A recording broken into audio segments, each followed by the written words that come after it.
আজকে আমি এক পাহাড়ের হ্রদের ভিতর দিয়ে যাব। দেখি কত দূর পর্যন্ত যাওয়া যায়। ভিডিওটা করতে আমার অনেক ভয় লাগছে আপনাদের দেখানোর জন্য, তবুও আমি সেটা করছি। আমার ভিডিওটা আপনাদের যদি ভালো লাগে অবশ্যই আমার চ্যানেলটা সাবস্ক্রাইব করবেন প্লিজ। দেখুন আমি হ্রদের ভিতর দিয়ে একা একা যাচ্ছি। আসলে জায়গাটা অনেক ভয়ানক।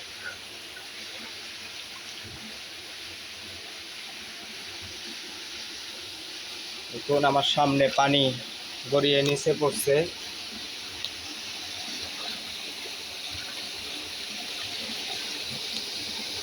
দেখুন কি ভয়ানকভাবে যাচ্ছে পানি। আমি আর আসলে সামনের দিকে যেতে পারবো না, কারণ সামনে অনেক কঠিন পথ। একটু 19-20 হয়ে গেলে আমি আর ওখান থেকে আসতে পারবো না।